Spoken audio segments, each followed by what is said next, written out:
around this time. I won't tell you how old I was, but I was in Yeshiva in Kfar Hasidim, actually with the great-great-uncle of Tamara. He was the person who was the influence upon me. Otherwise, I would just have been a third-rate doctor looking down people's septic throats. And he told me that he thought there may just be the germ of potential. And as a result, I stayed in Yeshiva. And Elul, in all of the Yeshivas, was a pretty frightening time, but particularly in Kfar Hasidim. My teacher, Rabbi Zatzal, when I arrived, was 88, and when he introduced himself to my late father, he did so by saying that he had 1 foot in the grave. This was part of it. I think he was just explaining the reality of his life. He was very much into reality, into refusing to deny those, you know. I was once buying insurance from someone, and they kept on saying, and if you die, and I said to them, as far as I'm aware, dying is not one of the ifs in life. Surely. So he turned to me and said, look, this is how we were taught to sell insurance. To make it look as if death is just one of those possibilities. So when he used to speak, particularly before Rosh Hashanah, it used to take between 2.5 and 3 hours, after which there was an hour of Tehillim. I've cut it down by half this evening. Don't worry. I was up at 3:30 this morning to fly to New York. So 5 minutes is about what I have left in me. And I'm going to apologize to all those who speak after me that I won't be able to stay for it. But I really am on my last legs. I hesitate to use the phrase 1 foot in the grave. I'm on my last leg. Our rabbis tell us that anyone who believes that the Almighty is indulgent is threatening his life. In other words, if anyone believes that there is no reward and punishment, that there is nothing which happens to us as a result of our wrong acts, such a person is giving up on the whole of what we as Jews call life. Asked my teacher an obvious question. Surely the Almighty that we turn to in terms of chesed, of his goodness, that HaKadosh Baruch Hu wants to help us. We talk about the Yud Gimel Midas, 13 Midas through which people's future can be changed. And we talk about compassionate, kind. All of these things seem to militate against the approach that everything is black and white. It's not black and white. God's merciful, therefore he's understanding of our failures. The answer that my teacher gave was that it is black and white. In order for us to merit that God should show his kindness towards us, we have to generate kindness in our own lives. There is no indulgence. However, someone who in his own life is kind and good to others, so God acts that way towards his failings in life. Say our rabbis,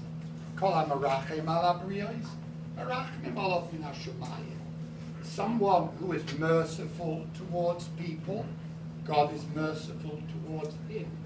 And our rabbis bring many examples of where people were deserving of more than that which others have received because of their unique kindness.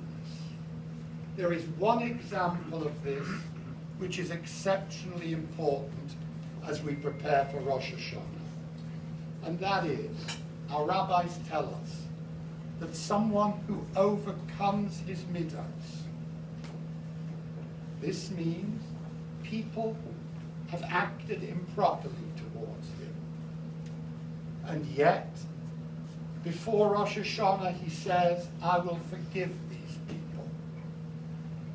I will forgive and I will forget. I will not take revenge. I will be understanding of the reasons why people act improperly.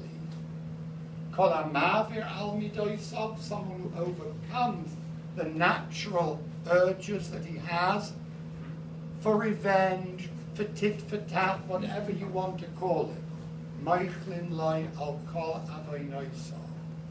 We come to a HaKadosh Baruch Hu and we say to him, forgive us. HaKadosh Baruch Hu looks into the book and says, how forgiving are you in your life? How easy is it for you to be understanding of the frailties of other people? How quickly are you able to say, yes, he was nasty to me. He should not have said what he said. And nevertheless, how many times in my own life do I find myself saying that which is unreasonable, improper? A person who approaches life with this attitude, he looks for the good in people. He looks for that good in people which can change his view of what they do. Such a person, in the eyes of God, is someone who is worthy of forgiveness. My teacher put this idea into the simplest commandment of the Torah. We are told, "V'yohavta l're'acha kamocha." You have to love other people as you love yourself. Ask my teacher, how are we able to love ourselves? Others find it so difficult to love us. How is it that we love ourselves? It's extremely simple. In our own mind, we emphasize the positives in our being and we minimize the negatives. It's true, occasionally I lose my temper. How many times did you do it today? Only 6 or 7 times. On the whole, I'm a level-headed guy. And for each of these 6 or 7 examples, I can give you 6 or 7 excuses. How the people were unbearable. It wasn't really my fault. How is it that we love ourselves? How is it that we prove our self-love? By exaggerating all the positives within us. In my own mind, I am so kind to people.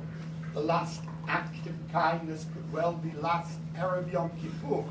But in my mind, I am the soul of kindness. Comes the Torah and tells us, "V'yohavta l're'acha kamocha."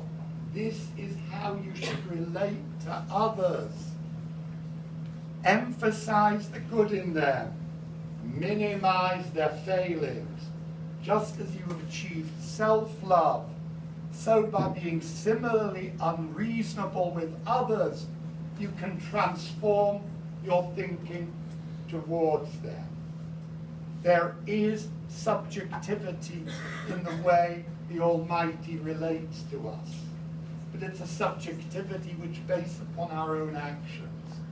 If we are good, if we are compassionate, if we are forgiving, then the Almighty takes the same attitude towards us. May all of us merit to be written in the good book, in the book of happiness, in the book of all that our needs should be fulfilled in the coming year. And in order to be in this book, let us, in the couple of weeks before Yom Kippur, exercise ourselves in an attempt to forgive, to forget, to be reasonable, to be loving and to be compassionate. And so we deserve that the Almighty should look in a similar kind and compassionate ways towards ourselves and our faith. Amen.